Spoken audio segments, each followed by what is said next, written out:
Hi everybody, this is Ray with Car Freaks. We're back with the Wild Willys. As you can see, we have the rear end out, and what was the suspension that was in it is pretty much out. We have the rear end over here on jack stands. So what we're going to be doing today is cutting out the plates for our 4-link and getting the arms and the 4-link plates that we're going to be cutting out assembled and getting them ready to put into the chassis. We'll be cleaning up the rear end and whatnot also, but today we're just going to concentrate on making the components for the 4-link. So we're going to make up our own 4-link. And as I told you before, we're going to be using our plasma cutter table to do this. Sure, you can do it with a torch and a grinder and a drill press. You can do that. That's not a problem. This saves us a little bit of time. We have the machinery, so we're going to go ahead and use it. So we'll come over here to our computer screen.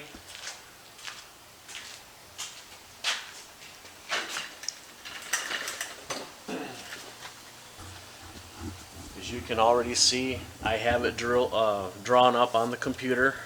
We made each one of these brackets individual, and we've already put them to a cut path. We haven't cut any out yet, but what we're going to do is a little sample hole. As you can see this right here, I've already done a little sample holes. I had to set up the machine to make sure everything was going to work properly. This is the first time we've had it set up in about 2 years. So I'm going to make another little sample hole here just above it, just to show you how it works. We just like this, and then we'll move this up just a little bit above where the other hole was, like that, and then we'll make this cut. So I already have everything on. The only thing I don't have on is my exhaust out there, but this is such a small little hole, I'm not even going to worry about turning that on. So we'll go up here to our machine and we will make this cut.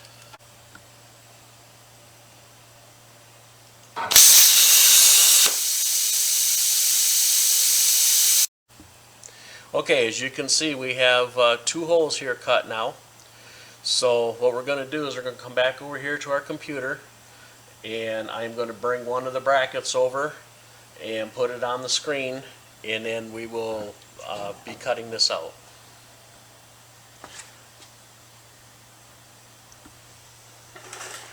Okay, so our first bracket will be this one right here. And we will bring that over here to our screen. We'll place it right there. And I will get ready to cut this again, but I have to turn on my exhaust fan, and it is very, very loud. So we'll turn the volume down on the camera, and we'll just go ahead and cut this.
Alright, as you can see, we've cut that bracket out. It's right here. It's pretty warm yet, so I'm not going to pick it up out of there. We'll just leave it there.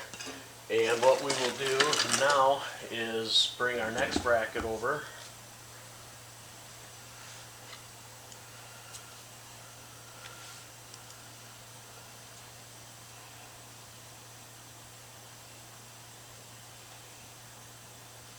And we'll put it about right there.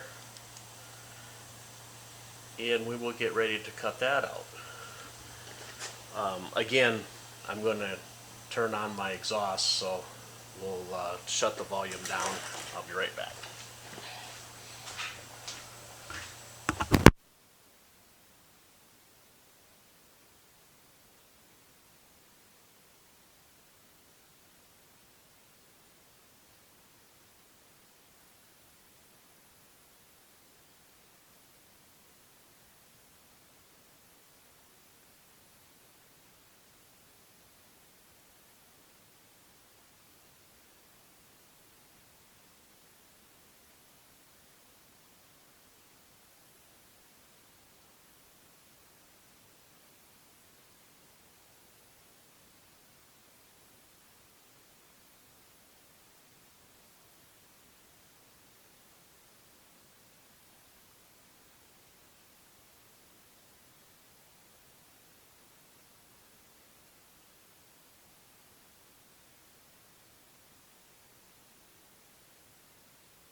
Okay, as you can see, we have them all cut out on our plasma cutting table. The next thing we're going to do is take and clamp the brackets together and start drilling our holes so they're precision holes. So the next time you see us, we'll have some of them clamped up and we'll be ready to start drilling. Hey guys, we're back. We got our brackets that we cleaned up. What we did is we clamped them all together. We clamped all 4 of these together like this, put them over to the drill press, and put a 5/8 bit down through these ones, a 3/8 bit through here, 5/8 through these ones here, and then on these little ones here for the coilovers, we got 3/8 here and 1/2 inch bit that we put through there. What we did is we took all 4 pieces, clamped them together so they were all lined up good, and then vice gripped them, hold them, and then drilled the holes in them. So everything lines up pretty good, and I'm happy with it. So we have the holes all sized up. This one here is together already, and if we can get a picture of that for you, that's basically what it looks like. The rear end housing tubes will be in here. This will be our front mount welded into our frame. This will be welded around to the rear end, and then our coilover goes here and it sits up behind this, and then we'll have a cross piece for the top mount. And what we're going to do just is setup purposes, we're just going to run everything level and run it from there for now. If we were drag racing or something like that, there'd be a whole lot of configurations that you can do with this because it's fully adjustable. You can get your angles and all that for your centers and everything taken care of. But we're not going to deal with that on this because we're not going to be drag racing it. So, but this is a good setup for a rat rod as well as a race car. So I'm going to go ahead and put this together, show you what we got. We ordered the arms and the hems. We outsourced those, and we built our own plates. So let's continue on.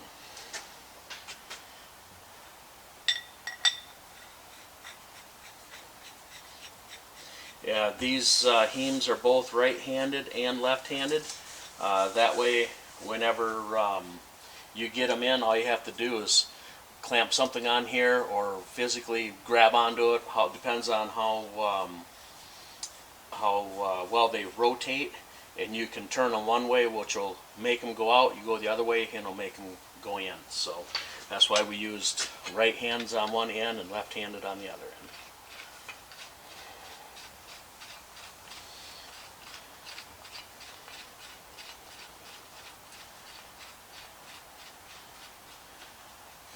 Let's see if we can show you how this will get longer.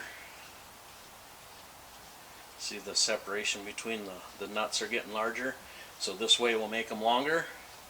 And if we go the other way, it'll make them shorter. That way you can adjust them pretty easy.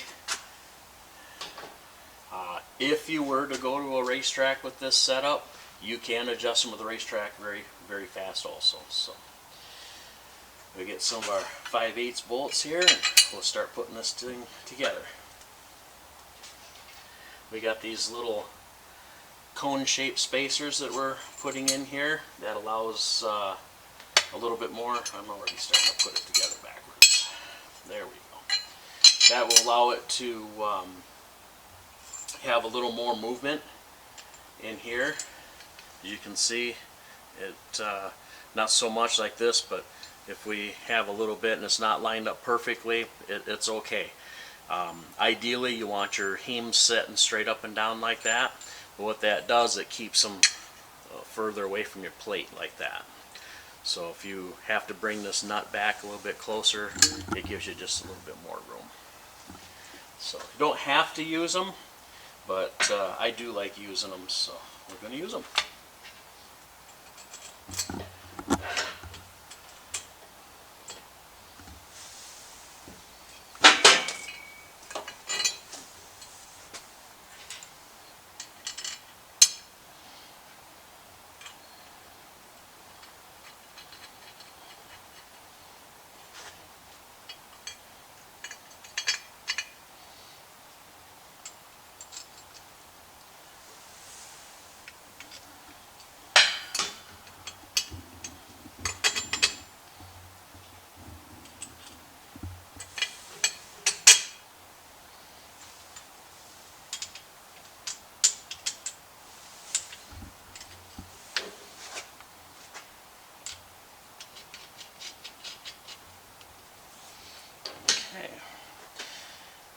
While I'm working on this back one, I'll go ahead and put these two plates on.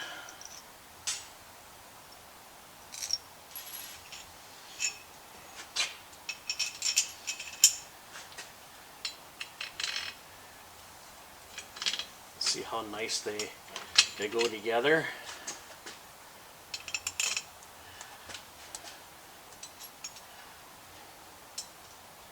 Like I said, you can make your own plates at home or in your own shop, whatever. You don't have to buy them. It's easier if you buy them. I mean, they go together nice. There's some really good kits out there, but you don't have to buy them. You can save a little money and put them together yourself, or if you're just one of those guys that likes to build your own stuff, that's great. You can build your own plates and put them together yourself. Have some self-pride in it. That's awesome. And you can save yourself a little money if you build your own plates.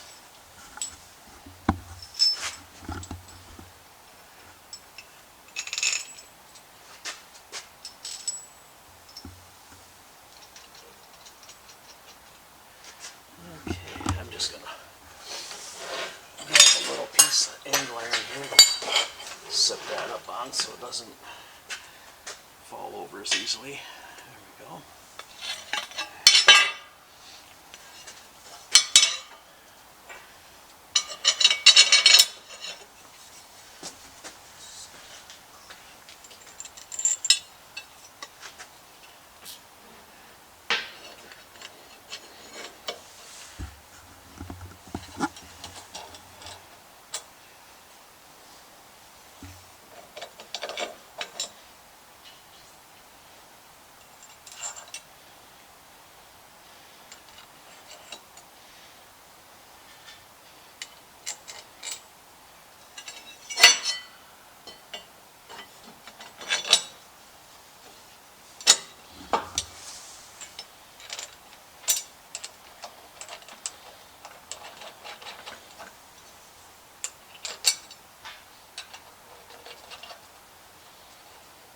All right, and there you have it.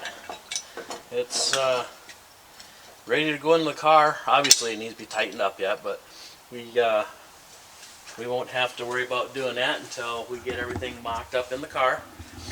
We have the rear end that needs to be cleaned up a little bit yet. We have to do some grinding on it so we can weld on it, and then we'll put it up in under the car and get everything squared up, leveled up, and we'll bring this in and we'll show you all that on the next video. We have another segment of this 4-link. It'll be actually installing it in the car and getting it welded in, getting it fabbed up, and hopefully getting a roller chassis up again. So there you go, guys. Don't forget to hit that subscribe button and give us a like. Hit the notifications so you know when our videos come out, and we'll see you on the next one. Thanks.